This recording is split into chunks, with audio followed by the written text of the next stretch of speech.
আজ আমরা শিখবো সাপোর্ট এবং রেজিস্ট্যান্সের সম্পর্কে। দেখো, সাপোর্ট এবং রেজিস্ট্যান্স আমরা প্রত্যেকেই টুকটাক কম বেশি না আঁকতে পারি। যারা অপশন ট্রেডিং করে আসছো বা সুইং ট্রেডিং বা শেয়ার মার্কেটের সাথে জুড়ে রয়েছো, তারা অবশ্যই সাপোর্ট এবং রেজিস্ট্যান্স এই দুটো কথার নাম অবশ্যই শুনেছো। তো আমি প্রথম থেকেই শুরু করছি একদম। সাপোর্ট হচ্ছে এমন একটা জায়গা যেখান থেকে মার্কেট রিটেস্ট গিয়ে ওপরে ওঠে, বা অনেক সময় সাপোর্টকে ব্রেক করে মার্কেট নিচে নেমে যায়। আর রেজিস্ট্যান্স হচ্ছে এমন একটা জায়গা যেখানে মার্কেট গিয়ে ধাক্কা খায়, ঠিক আছে? ধাক্কা খায়, সেখান থেকে সুইং নিয়ে আবার রিভার্সাল হয়ে যায় মার্কেট, ঠিক আছে? তো এটা সিম্পল ভাষায় হয়ে গেল সাপোর্ট রেজিস্ট্যান্স। এখন মেন ব্যাপারটা হচ্ছে মার্কেটে আমরা কিন্তু সবাই কিন্তু সাপোর্ট রেজিস্ট্যান্স ঠিকঠাকভাবে আঁকতে পারি না। মার্কেট তো আইডিয়াল সিনারিও নেই। অনেকেই দেখবে যে সাপোর্ট একটা টেনে দিল, ঠিক আছে, লোকগুলোকে জয়েন করে সাপোর্ট টেনে দিল, কিন্তু এক্স্যাক্টলি সাপোর্ট সেটা হয় না। আমরা যদি পারফেক্টভাবে সাপোর্ট আর রেজিস্ট্যান্সকে যদি আঁকতে পারি, তাহলে কিন্তু গাইস এন্ট্রি এক্সিট বা এসএল লাগাতে আমাদের খুব সুবিধা হবে। তো সেটা নিয়ে আমি এই ভিডিওর মধ্যে বলবো কিভাবে তুমি পারফেক্টলি সাপোর্ট এবং রেজিস্ট্যান্স আনতে পারবে। মাল্টিপল সাপোর্ট রেজিস্ট্যান্স দরকার আমাদের। তার সাথে সাথে আরেকটা জিনিস আলোচনা করবো, সেটা হচ্ছে ট্রেন্ড লাইন, ঠিক আছে গাইস? যে ট্রেন্ড লাইন আমরা জানি, সেই ট্রেন্ড লাইনটাকে কীভাবে ভালো করে আঁকা যেতে পারে, এবং তার সাথে সাথে আমি এটাও আলোচনা করব যে পিভট পয়েন্টের সাহায্য নিয়েও কীভাবে তুমি সাপোর্ট রেজিস্ট্যান্স টানবে। কারণ পিভট পয়েন্ট এমন একটা ইন্ডিকেটর যেটা আমাদেরকে সাপোর্ট এবং রেজিস্ট্যান্সকে বোঝাতে সাহায্য করে। কিন্তু পিভট পয়েন্টের উপর পুরোপুরি ভরসা করলেও আমাদের হবে না। পিভট পয়েন্টে রয়েছে, তাছাড়া আমরা আমাদের অ্যাডাপশন মতো, আমাদের অনুমান মতো সাপোর্ট রেজিস্ট্যান্স টানবো। তো পুরো প্যাকেজ, পুরো সম্পূর্ণ আইডিয়া নিয়ে আমি এই ভিডিওর মধ্যে আলোচনা করব। তো চলে যাই কর্পোরেট।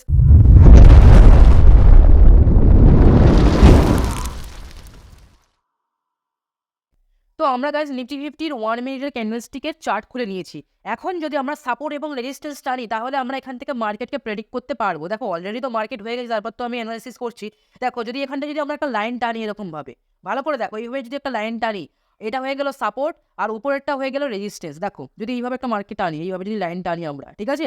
দেখো গাইজ, মার্কেট কি করেছিল, মার্কেট কিন্তু এর মধ্যে জিগজাগ করেছিল, ঠিক আছে? আমি যদি এখানে প্যাথ টানি, ঠিক আছে, এখান থেকে মার্কেট এসেছে এই যে সাপোর্টের কাছে, এখানে ধাক্কা খেয়েছে, ধাক্কা খেয়ে আবার উপরে উঠেছে, উপরে ধাক্কা খেয়েছে, ধাক্কা খেয়ে নিচে নামলো, আবার উপরে উঠলো।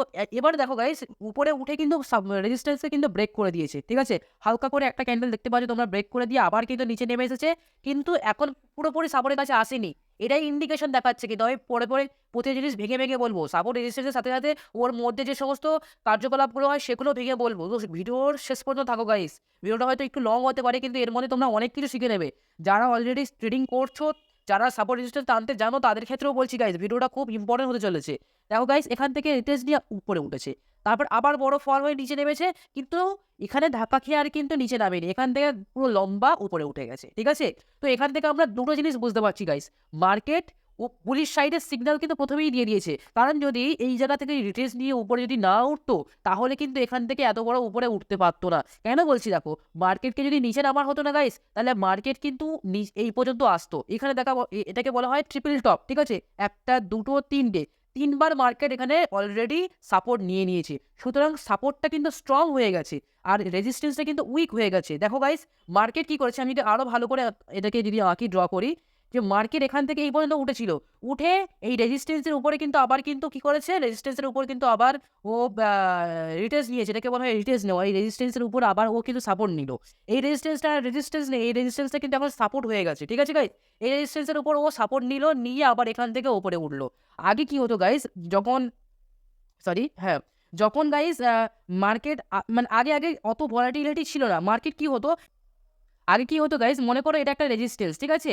তারপরে মনে করো নিচে একটা সাপোর্ট, ঠিক আছে? মার্কেট আগে কি হতো, হয়তো উপর থেকে নামলো, সাপোর্ট থেকে সাপোর্টের কাছে সাপোর্ট নিল, আবার উপরে উঠলো, আবার নিচে নামলো, আবার উপরে উঠলো, আবার নিচে নামলো, এবং এখান থেকে পুরো ব্রেক করে উপরে উঠে যায়, ঠিক আছে? লং উপরে উঠে যায়। কিন্তু এখন সিনারিওটা চেঞ্জ হয়ে গেছে গাইস। এখন কি হচ্ছে, মার্কেট এখান থেকে নামছে, 2-3 বার রিটেস্ট নিচ্ছে, রিটেস্ট নেওয়ার পর রেজিস্ট্যান্স থেকে ব্রেক করছে, ব্রেক করার পর আমাদের কিন্তু ওয়েট করতে হবে কখন এই রেজিস্ট্যান্সের উপরে এসে আবার সাপোর্ট নেয়, কখন আবার রিটেস্ট নেয়, তার জন্য আমাদেরকে ওয়েট করতে হবে। সেখান থেকে মার্কেট যদি উপরে যাওয়া শুরু করে, তবেই কিন্তু আমরা ট্রেডে এন্ট্রি নেবো। আমাদের অ্যাকচুয়ালি এন্ট্রিটা কোথায় হওয়ার কথা, আমরা যদি এখানে লং পজিশন করি গাইস, এখান থেকে যদি আমরা লং পজিশন করি, আমাদের এন্ট্রি হবে গাইস এই ক্যান্ডেলের তলায়, ঠিক আছে? যখন এই গ্রিন ক্যান্ডেলটা, এই বড় গ্রিন ক্যান্ডেলটা ফর্ম করলো, তখনই আমরা এন্ট্রি নেবো, ঠিক আছে? এরকম ধরো আমরা এন্ট্রি নেবো, মনে করো টার্গেট সিলেক্ট করে রাখলাম। আর রেজিস্ট্যান্সটা কোথায়, সরি, এসএলটা কোথায় লাগাবো, এসএলটা কিন্তু এই ক্যান্ডেলের তলায় লাগাবো গাইস, ঠিক আছে? বেশি বড় এসএল লাগাবো না, আমরা এই ক্যান্ডেলের তলায় কিন্তু এসএল লাগাবো। তো এইভাবেই কিন্তু আমরা গাইস সাপোর্ট রেজিস্ট্যান্স টেনে, সঠিকভাবে টেনে আমরা কিন্তু এখান থেকে আমরা ট্রেড নিতে পারি। এটা হয়ে গেল 1 নম্বর জিনিস। 2 নম্বর যে জিনিসটা, সেটা আমি তোমাদেরকে দেখাবো ট্রেন্ড লাইন। ট্রেন্ড লাইনটা খুব ইম্পর্টেন্ট। দেখো গাইস, ট্রেন্ড লাইনটা হচ্ছে এমন একটা জিনিস, যে জিনিসটা তুমি এভরিডে মার্কেটে তুমি দেখতে পাবে, ঠিক আছে? আমরা যদি ট্রেন্ড লাইনের কথায় আসি গাইস, মনে করো আমি এখানটা মার্কেটকে দেখো গাইস, নিফটি ফিফটি 5 মিনিটে চার্ট করে নিয়েছে এইবার, ঠিক আছে গাইস? আমি এখানে দেখতে পাচ্ছি যে মার্কেট কিন্তু 2-3 জায়গায় সাপোর্ট নিয়েছে। এটাকে বলা হয়, যখন ট্রেন্ড লাইনের কাছে সাপোর্ট না, সেটাকে রিটেস্ট নেওয়া বলা হয়, ঠিক আছে? এটাকে সাপোর্ট বলবে না, এটাকে বলা হবে ট্রেন্ড লাইন। দেখো গাইস, এখানে একবার সাপোর্ট নিয়েছে, এখানে একবার, এখানে একবার, এখানে একবার। আমি লাইনগুলোকে যুক্ত করছি, দেখো গাইস, আমি এই লাইনগুলোকে যুক্ত করেছি। জাস্ট মিনিট গাইস, আমাকে একটু টাইম দাও। আম, উম, কোথায়, আমি যদি এখানে যাই, এই যে গাইস, এই পয়েন্টগুলো দেখো গাইস, এই পয়েন্টগুলো দেখো সেম টু সেম টাচ করেছে, ঠিক আছে? এগুলো কিন্তু প্যারালালি নেই, কিন্তু কিন্তু এরা ট্রেন্ড বরাবর রয়েছে, ঠিক আছে? এরা কিন্তু প্যারালাল নেই, কিন্তু ট্রেন্ড বরাবর রয়েছে, ঠিক আছে গাইস?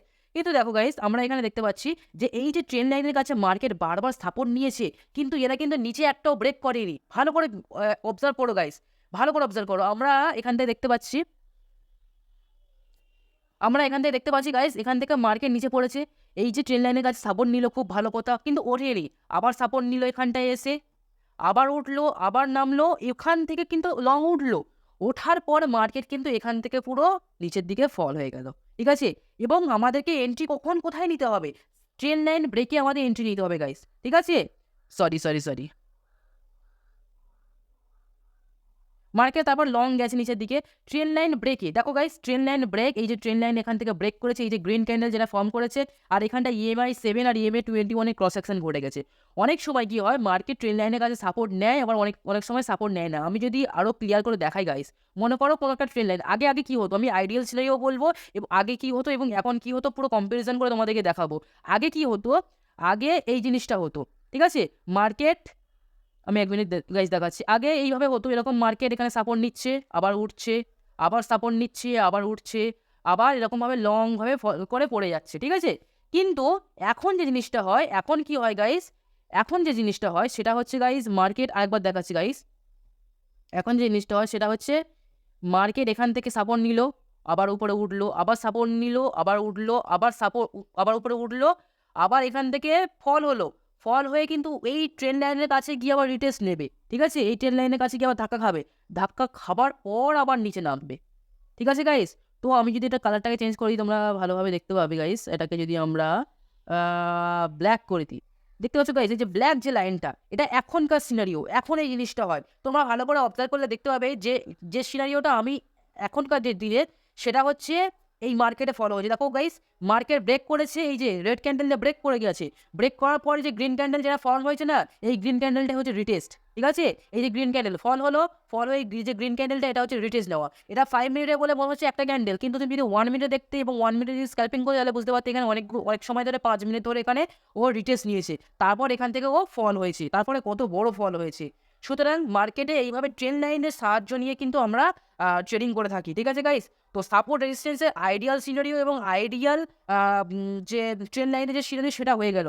কিন্তু গাইস কি হয়, মার্কেটে কিন্তু আইডিয়াল জিনিস কাজ করে না। মনে করো এই যে মার্কেটে উঠেছে, এখানে তুমি যদি ভালো করে ট্রেন লাইন টানো, ভালো করে যদি ট্রেন লাইন টানো, ঠিক আছে গাইস? তুমি যদি এইভাবে যদি প্রতিটা লাইনগুলোকে যুক্ত করো, দেখো গাইস, এখানে টাচ করেছে, এটা কিন্তু পুরোপুরি টাচ করেনি, ঠিক আছে? এখানে টাচ করেছে, এখানে কিন্তু টাচ করেনি, এখানে টাচ করেছে, তারপর এখান থেকে রিটেস্ট নিয়ে কিন্তু পড়েনি, এখান থেকে রিটেস্ট নিয়ে পড়েনি, এখানে কিন্তু এখন রয়েছে, ঠিক আছে গাইস? তো আমাদের নেক্সট প্ল্যান কি করতে হবে, নেক্সট প্ল্যান কীভাবে আমরা ট্রেডে এন্ট্রি যাবো, এটা নেক্সট দিনের জন্য, যারা ভিডিওটা দেখছো আজকের সোমবারের দিনের জন্য, আমি অলরেডি বলে দিচ্ছি। দেখো গাইস, এখানে আমরা সাপোর্ট টানবো, এখানে দেখো অলরেডি আমরা সাপোর্ট টেনে দেবো, ঠিক আছে গাইস? কারণ মার্কেট এখানে এসে স্টপ হয়ে গেছে। এখন আমাদের রেজিস্ট্যান্স কোথায় হবে? রেজিস্ট্যান্স অবশ্যই এইখানটা দেখো, আমাদের রেজিস্ট্যান্স হবে, কারণ অলরেডি আমরা 5 মিনিটে দেখছি, 5 মিনিট মিনস একটা বড় টাইম ফ্রেমে আমরা কিন্তু দেখছি। সুতরাং আমাদের কি করতে হবে, আমাদের এই পয়েন্টগুলোকে মার্ক করে নিতে হবে। দেখো গাইস, এখানটা একবার রেজিস্ট্যান্স নিয়েছে, আবার এখানে রেজিস্ট্যান্স নিয়েছে, এখানে রেজিস্ট্যান্স নিয়েছে, একটা ট্রেন লাইন বরাবর চলছিল, ট্রেন লাইন থেকে বার হয়ে গিয়ে একটা জোনের মধ্যে এসেছে। মেবি পরের দিন এই জোনের বাইরে যদি যাই, তবে কিন্তু আমরা কল সাইডে ট্রেড নেবো, যদি জোনের থেকে উপরে ওঠে তবে কল সাইডে ট্রেড নেবো। যদি আমরা পরের দিন যদি আমরা দেখি যে এই যে রেজিস্ট্যান্সের উপরে মার্কেট উঠে গেছে, মনে করো এই যে রেজিস্ট্যান্সের উপরে মার্কেট উঠে গেল, গিয়ে এখানে রেজিস্ট্যান্সের উপর সাপোর্ট নিয়ে যদি উপরের দিকে মার্কেট উঠে, তবে কিন্তু আমরা কল সাইডে ট্রেড নেবো, তার আগে নয়। আর যদি মার্কেট যদি মনে করো যে এই সাপোর্টকে যদি ব্রেক করে দেয়, মনে করো এখান থেকে উঠলো, আবার এখান থেকে এই রেজিস্ট্যান্সের কাছ থেকে রেজিস্ট্যান্সের কাছে গিয়ে ধাক্কা খেলো, তারপর উঠলো, তারপর এরকমভাবে আবার উঠলো, এভাবে উঠলো, আবার মনে করো এখানে এই সাপোর্টকে ব্রেক করলো, ব্রেক করার পর হয়তো ফল হয়ে যেতে পারে, বা যদি এরকমভাবে রিটেস্ট নিয়ে আবার ফল করতে শুরু করে, তাহলে কিন্তু আমরা তখন পুট সাইডে ট্রেড নেবো গাইস, ঠিক আছে? তখন কিন্তু আমাদের ইয়ে কত থাকবে, এসএল কীরকম থাকবে সেটাও আমি তোমাদেরকে একে দেখিয়ে দিচ্ছি গাইস, ড্র করে দেখিয়ে দিচ্ছি। আমরা শর্ট টাইমে কীভাবে করবো, আমাদের এন্ট্রি এরকম জায়গা হয়ে যাবে, আমাদের এসএল এই যে জোনের মধ্যে থাকবে, ঠিক আছে? আর আমাদের কিন্তু তোমাদের যে পজিশন থাকবে সেটা কিন্তু টার্গেট যেটা থাকবে সেটা কিন্তু লং থাকবে। তো এইরকমভাবে কিন্তু আমরা সাপোর্ট, রেজিস্ট্যান্স এবং ট্রেন্ড লাইন ড্র করে কিন্তু করে থাকি। আর একটা জিনিস যেটা বলার ছিল সেটা হচ্ছে গাইস, আমরা কিন্তু আইডিয়াল সিনারিও মার্কেটে দেখতে পাবো না। আমরা যেমনটা এখানে সাপোর্ট কিন্তু ভালোভাবে আঁকতে পারবে না গাইস। এখান থেকে তো মার্কেটটা লম্বালম্বিভাবে ফল হয়েছে। মনে করো সাপোর্ট এখানে কীভাবে তুমি টানবে, এখানে তুমি যদি সাপোর্ট টানো, দেখো গাইস এখানে যদি সাপোর্ট টানো গাইস, এই যে ভালো করে খেয়াল করো গাইস, এখানে যদি সাপোর্ট টানো প্রতিটা জায়গায় কিন্তু টাচ করেনি, ভালো করে তুমি যদি খেয়াল করো দেখো গাইস, তুমি যদি ভালো করে খেয়াল করো, এখানটায় টাচ করেছে, এখানটায় কিন্তু এটা ওপরে, এটা টাচ করেছে, ঠিক আছে? এটা টাচ করেছে, এখানে টাচ করেনি, এখানটা কিন্তু টাচ করেনি, আবার এখানটাকে মার্কেট ওপেন হয়েছে। তো সাপোর্ট কিন্তু আমাদের আইডিয়ালভাবে প্রতিটা জায়গায় যে টাচ করবে এমনটা ভেবো না, ঠিক আছে? তাহলে আমি যেটা বললাম ভিডিওর শুরুতেই বললাম, তাহলে আমরা সম্পূর্ণ মানে কনফার্মেশনের সাথে কীভাবে ট্রেড নেবো, সেটার জন্য আমাদের কিসের সাহায্য দরকার? পিভট পয়েন্টের সাহায্য দরকার। পিভট পয়েন্টের কথা তো আমি এখনো গাইস বলিনি, ঠিক আছে? যারা ভিডিওর সঙ্গে রয়েছে তাদেরকে অসংখ্য ধন্যবাদ, কারণ তোমরা আজকে অনেক কিছু নতুন জিনিস শিখতে পারবে যারা সাপোর্ট রেজিস্ট্যান্স সম্পর্কে জানো না। দেখো গাইস, আমি পিভট পয়েন্ট আগে থেকে লিস্টেড করে রেখেছিলাম, এখানে স্টার মার্ক দিলে তোমাদের লিস্টেড হয়ে যাবে। পিভট পয়েন্টে তোমরা যখন ক্লিক করবে তোমাদের তখন পিভট পয়েন্ট শো করাবে, ঠিক আছে গাইস? দেখো গাইস, এই যে পি মানে pivot point, R1 R2 R3 R4 R5 এগুলো কিন্তু রেজিস্ট্যান্স। R1 মানে রেজিস্ট্যান্স 1, R2 মানে রেজিস্ট্যান্স 2, আর এদিকে দেখো সাপোর্ট, S1 মানে হচ্ছে support 1, S2 support 2, S3 support 3। দেখো গাইস, অলরেডি আমরা যে রেড লাইনটা টেনেছি সেটা কিন্তু S1 এর কাছাকাছি। আমি যদি আরেকটু উপরে টানি, এটা একটা S1 ছাড়াও S1 এর নিচেই দেখতে পাবে গাইস আরেকটা কিন্তু লাইন ছিল, সেগুলো আমাদের হেল্প করে, সেটার উপরে কিন্তু ইনক্লাইন হয়ে গেছে, সেটার উপরে কিন্তু একদম পুরো ম্যাচ খেয়ে গেছে। আমরা আরেকটাও এখানে সাপোর্ট আনতে পারি, সেটা হচ্ছে S1 এর উপরেই কিন্তু একটা সাপোর্ট আনতে পারি। তারপর আমরা পরপর সাপোর্ট আনতে পারি, S2 কাছে একটা সাপোর্ট আনতে পারি, ঠিক আছে গাইস? আবার S3 কাছে একটা সাপোর্ট আনতে পারি। এইভাবে আমরা সাপোর্ট টেনে নেবো, ঠিক আছে গাইস, পিভট পয়েন্টের সাহায্য নিয়ে। তারপর R1 এর কাছে একটা রেজিস্ট্যান্স টানলাম, তারপর R2 এর কাছে একটা রেজিস্ট্যান্স টানলাম, টেনে নিয়ে তারপর কী করবো গাইস, এই পিভট পয়েন্টটাকে আমরা কী করে দেবো, এই যে পিভট পয়েন্টটাকে কে আছে এটাকে অফ করে দেবো, ঠিক আছে গাইস? তো হয়ে গেল। দেখো গাইস, এখানে দেখতে পাচ্ছ গাইস, সাপোর্ট রেজিস্ট্যান্স আমি পিভট পয়েন্টের সাহায্যে টেনেছি। আমি প্রথমে এটা টেনেছিলাম, কিন্তু পিভট পয়েন্ট এটাকেও ইন্ডিকেশন দেখাচ্ছে, কারণ এখানটাও মার্কেট বারবার সাপোর্ট নিয়েছে। দেখতে পাচ্ছ গাইস, এই পয়েন্টগুলোকে আমি বলছিলাম যে এখানে টাচ করেনি, এই পয়েন্টটা এখানে টাচ করেনি, কিন্তু পরবর্তীকালে পিভট পয়েন্ট দেখাচ্ছে যে এই পয়েন্টগুলোতে কিন্তু সাপোর্ট রয়েছে, এখানটায়। দেখেছো গাইস, কত পারফেক্টলিভাবে কাজ করছে কিন্তু পিভট পয়েন্ট। দেখো গাইস, আমরা যদি প্যাথ টানি, এখানে যদি প্যাথ টানি, দেখো গাইস, মার্কেট এখান থেকে সাপোর্ট, এই যে সাপোর্ট, এটা হচ্ছে সাপোর্ট, এই সাপোর্টকে ব্রেক করলো, ব্রেক করে এখানে কিন্তু রিটেস্ট নিল। দেখতে পাচ্ছ গাইস, এই যে গ্রিন ক্যান্ডেল আর রেড ক্যান্ডেল মিলে রিটেস্ট নিয়ে যখন এখান থেকে ফল করা শুরু হয়ে যাবে, আমাদের কিন্তু এরকম পজিশনে এন্ট্রি নিয়ে নিতে হবে। এখান থেকে দেখতে পাচ্ছ গাইস কত বড় ফল, আর ফলটা হয়ে কিন্তু গাইস এই পিভট পয়েন্টে দেখো, আমি কিন্তু পিভট পয়েন্টের সাহায্য নিয়েই জেনেছি, এই পিভট পয়েন্টের কাছে এসেই কিন্তু থেমে গেছে মার্কেট, ঠিক আছে গাইস? তো সাপোর্ট রেজিস্ট্যান্স আইডিয়াল সিনারিও হয় না, তোমরা নিজেদের মতো করে একটা করে টানবে, এবং তোমরা তারপর পিভট পয়েন্টের সাহায্য নিয়ে টানবে এবং সেগুলোকে ম্যাচ করার চেষ্টা করবে, এবং তারপর দেখবে যে সাপোর্ট রেজিস্ট্যান্স কখন ব্রেক করছে এবং কোথায় গিয়ে সুইম নিচ্ছে বা কোথায় গিয়ে রিটেস্ট নিচ্ছে, তো কোথা থেকে রিভার্সাল হচ্ছে, এই সমস্ত কিছু বোঝার পরে মার্কেটে কিন্তু তোমরা ট্রেড নেবে গাইস, ঠিক আছে গাইস? আই হোপ যে তোমরা ভিডিওটা বুঝতে পারছো, আর অনেক কিছু বুঝতে পারছো। যদি বুঝতে না পারো তোমরা কমেন্ট করো, আমিও তোমাদের অবশ্যই কমেন্টে রিপ্লাই দেবো। আর দেখো গাইস, রেজিস্ট্যান্স এখানে একটা বড় রেজিস্ট্যান্স এনেছে, কিন্তু আমরা এখানে একটা ছোটো রেজিস্ট্যান্স আনতেই পারি, কারণ দেখো গাইস, মার্কেট কিন্তু এই সমস্ত থেকে অনেকবার কিন্তু রিটেস্ট নিয়েছে, ঠিক আছে? অনেকবার কিন্তু এখান থেকে সুইম নিয়েছে, এই যে এই জায়গাটায়, আবার এই জায়গাটায়, ঠিক আছে গাইস? এই জায়গাগুলো কিন্তু নিয়েছে, কিন্তু এই জায়গাগুলো কিন্তু টাচ করেনি। তো দরকার নেই সব জিনিস সবগুলোকে টাচ করবে এমনটা কোনো দরকার নেই, কিন্তু আমাদেরকে এইভাবে কিন্তু সাপোর্ট এবং রেজিস্ট্যান্স টানতে হবে। আর ট্রেন্ড লাইনের যে ব্যাপারটা তোমাদেরকে দেখিয়ে তো দিলাম গাইস, ট্রেন্ড লাইন দেখিয়ে দিলাম, ঠিক আছে? তো ট্রেন্ড লাইন অনেক রকমের সিনারিও হয়, এখানে কিন্তু একটা এটা তো বললাম ট্রেন্ড লাইন, ঠিক আছে গাইস? আবার দেখো গাইস, আমরা ট্রেন্ড লাইন এদিকে যদি আমি দেখি মার্কেটে, এদিকে যদি দেখা যায় যদি আরেকটা ট্রেন্ড লাইন দেখানো যায় গাইস, এখানে আমরা দেখতে পাচ্ছি যে এখান থেকে একটা ট্রেন্ড লাইন গেছে, এই যে এই জায়গাটা দেখতে পাচ্ছ গাইস, এখানটা হায়ার হাই বানিয়ে গেছে, ঠিক আছে গাইস? ওকে, তো আমরা যদি প্যাথে যাই, এখান থেকে প্যাথে যদি যাই, এখান থেকে মার্কেট ওপেন হয়েছে, মার্কেট এখান থেকে ওঠা শুরু করেছে, উঠে এই যে এখানে গেল, এখানে রিটেস্ট নিল, আবার উঠলো, আবার কিন্তু এখানে ফিরে আসেনি। প্রতিটা জায়গায় যে ফিরে আসবে এমনটা কোনো কারণ নেই, আবার উঠলো, আবার এখান থেকে নামলো, নেমে কিন্তু এই যে গ্রিন ক্যান্ডেলটা, এই যে রেড ক্যান্ডেলটা, এই যে ডোজি ক্যান্ডেলটা দেখতেই পাচ্ছ গাইস, এখানে কিন্তু একটা ছোট্ট মতো রিটেস্ট নিয়েছে, যে ক্যান্ডেলের যে সুইমটা, ক্যান্ডেলের যে শ্যাডোটা সেটা কিন্তু টাচ করে আবার এখানে নেমেছে, ঠিক আছে গাইস? তো এটাই হচ্ছে গাইস সিনারিও। আমরা যদি এটাকে রিমুভ করে দিই, তাহলে গাইস দেখতে পাচ্ছি এই যে ক্যান্ডেলটা, এই ক্যান্ডেলটা কিন্তু এন্ট্রি ক্যান্ডেল। এই ক্যান্ডেলটা ডোজি ক্যান্ডেল বানিয়েছে এবং ইএমএ 7 এবং 21 এর ক্রস সেকশনও ঘটে গেছে। সুতরাং এখানে কিন্তু আমাদের এন্ট্রি নিতেই হবে গাইস। তো গাইস এটাই ছিল আজকের মূল ভিডিও। ঠিক আছে, ভিডিওটা কেমন লাগলো অবশ্যই তোমরা কমেন্ট সেকশনে জানাবে এবং ভিডিওটা যদি ভালো লেগে থাকে তাহলে অবশ্যই গাইস লাইক করবে এবং তোমাদের বন্ধু-বান্ধবদের মধ্যে শেয়ার করবে গাইস। আর ছোট্ট করে একটা কমেন্ট করে দেবো। আর চ্যানেলে নতুন হয়ে থাকলে চ্যানেলটাকে অবশ্যই করে সাবস্ক্রাইব করে দাও গাইস। কিসের জন্য ওয়েট করছো গাইস?